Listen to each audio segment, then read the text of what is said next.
আসসালামু আলাইকুম ওয়া রাহমাতুল্লাহি ওয়া বারাকাতু। বিসমিল্লাহির রহমানির রহিম। আশা করছি আল্লাহ তাআলার অশেষ রহমতে সবাই ভালো আছেন, আমিও ভালো আছি আলহামদুলিল্লাহ। আজকে আপনাদের মাঝে শেয়ার করব একটি খুবই উপকারী একটি উপকরণ, যেটা স্ন্যাক্স তৈরি করতে খুবই দরকার হয়, যেমন চপ, রোল, তারপর যে কোনো রকমের চিকেন ফ্রাই, এগুলো করতে, এটা স্ন্যাক্স জাতীয় খাবার করতে খুবই দরকার হয়। আর এর জন্য প্রয়োজন হবে ব্রেড। এটা আমি আজকে তৈরি করব ব্রেড ক্রাম্ব। আমি কিছু ব্রেড নিয়ে নিলাম, এক প্যাকেটের চেয়ে কি কয়েক পিস কম হবে এখানে আমার ব্রেড আছে। তো আমি দুই রকমের ব্রেড ক্রাম্ব করব আজকে।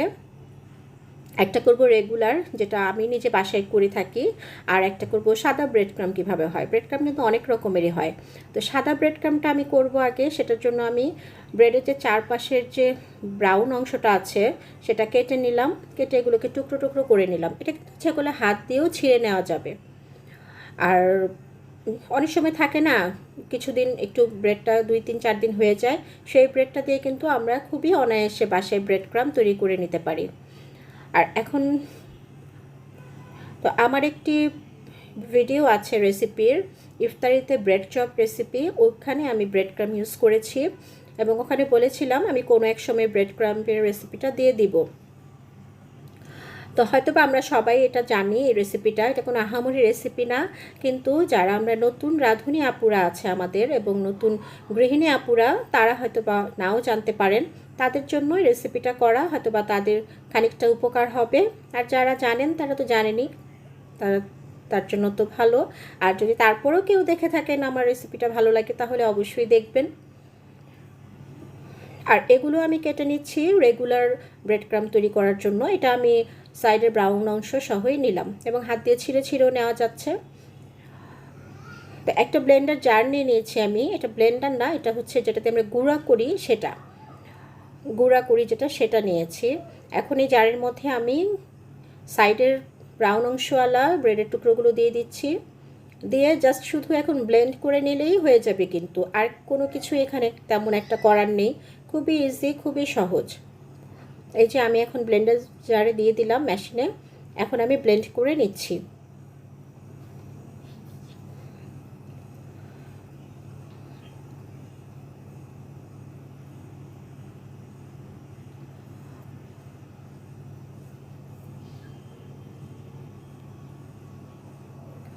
তো হয়ে গেছে আমার রেগুলার ব্রেড ক্রাম্বটা তৈরি করে ফেললাম। এটা আমি বাসায় এটা বেশি ব্যবহার করি, রেগুলার, যেটা কিনা ব্রেডের সাইডের ব্রাউন অংশটা সহ করা হয় যে ব্রেড ক্রাম্বটা, সেটা আমি ঢেলে নিচ্ছি ব্রেড ক্রাম্বগুলো। দেখুন কত সুন্দর ঝরঝরে ব্রেড ক্রাম্ব তৈরি হয়ে গেছে, গুঁড়ো হয়ে গেল। এটা কিন্তু খুব বেশি একদম পাউডারের মতো গুঁড়ো করা যাবে না, একটু দানা দানা থাকবে। এখন আমি সাদা ব্রেড ক্রাম্ব যেটা তৈরি করব, ব্রেডের সাইডের ব্রাউন অংশগুলো কেটে নিয়েছিলাম, যেগুলো কেটে রেখে দিয়ে সাদা অংশটুকু, সেটা দিয়ে এখন সাদা ব্রেড ক্রাম্ব তৈরি করছি। যে ব্লেন্ডার জারে দিয়ে দিলাম, এখন এটাকেও ব্লেন্ড করে নিব, ব্লেন্ড করে গুঁড়ো করে নিব। আর হ্যাঁ, একটু দানা দানা রাখতে হবে, একদম পাউডার করে ফেলা যাবে না গুঁড়োটা।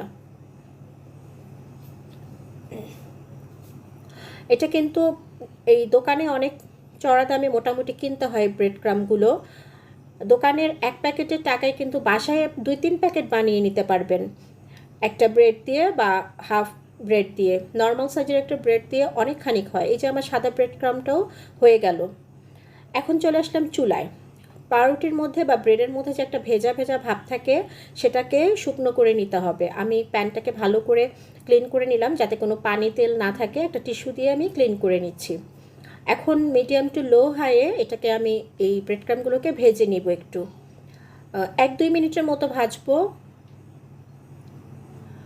মিডিয়াম টু লোতে রেখে কিন্তু ভাজতে হবে, খুব বেশি আঁচে ভাজা যাবে না, তাহলে তাড়াতাড়ি পুড়ে যেয়ে ব্রেড ক্রাম্বের কালারটা নষ্ট হয়ে যাবে, একটা পোড়া গন্ধ হয়ে যাবে। তো ভালো করে নেড়ে চেড়ে আস্তে আস্তে এটাকে ভেজে নিতে হবে বা ড্রাই করে নিতে হবে।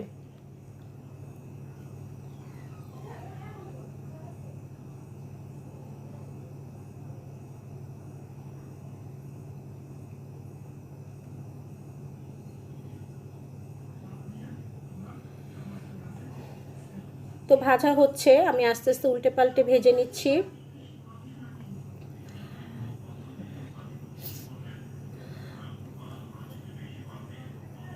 তো হয়ে গেল আমার রেগুলারটা আমি ভেজে তুলে ফেললাম। এখন আমি সাদা ব্রেড ক্রাম্বটা ভাজবো বা সাদা ব্রেড ক্রাম্বটা ড্রাই করে নিব।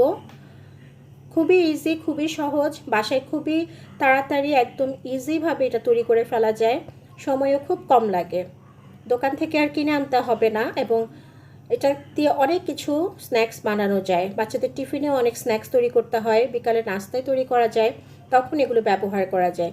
বললাম না, নাগেটস রোল, ভেজিটেবল রোল হোক, চিকেন রোল হোক, তারপর চিকেন ফ্রাই, যে কোনো ধরনের কাবাব, চপ, অনেক কিছুতেই ব্রেড ক্রাম্ব ব্যবহার হয়। তো সাদাটাও আমার হয়ে গেল ড্রাই করা। এই যে দুটোই আমার হয়ে গিয়েছে দেখছেন, একটা রেগুলার ব্রেড ক্রাম্ব, একটা হচ্ছে হোয়াইট ব্রেড ক্রাম্ব। তো রেগুলারটাই আমরা বেশি বাসায় ইউজ করে থাকি। আর এটা চেলে নেওয়ার কোনো দরকার নেই, কারণ এটা খুব একটা দানা দানা নেই, এই জন্য এটা চেলে নিতে হবে না। খুব বেশি দানা যদি থাকে তাহলে একটু চেলে নিতে পারেন আপনারা, কিন্তু আমি আর চেলে নেইনি। আর হ্যাঁ ভিউয়ার্স, যদি আমার চ্যানেলের ভিডিওগুলো আপনাদের ভালো লেগে থাকে তাহলে অবশ্যই চ্যানেলটি সাবস্ক্রাইব করে পাশে থাকা ছোট্ট বেল বাটনটি ক্লিক করে রাখবেন, যেন আমি যে কোনো ভিডিও দেওয়ার সাথে সাথেই তা আপনাদের কাছে চলে যায়, আপনারা সবার আগে দেখে নিতে পারেন। আর যদি বেশি ভালো লাগে তাহলে অবশ্যই একটা লাইক দিবেন, একটা লাইক তো আমি পেতেই পারি, কারণ আপনাদের একটা লাইক আমাকে অনেক দূর নিয়ে যেতে পারে। তো এখন এই যে ব্রেড ক্রাম্বগুলো হয়ে গেল, আমি এমন একটা বক্স নিলাম, একটা এমন এয়ারটাইট বক্সে ব্রেড ক্রাম্বগুলো ভরে রাখবো, শুকনো এয়ারটাইট বক্সে, তাহলে অনেক দিন পর্যন্ত এটা ভালো থাকবে, যেন বাতাস না ঢুকে কোনোভাবে, সেটা খেয়াল রাখতে হবে।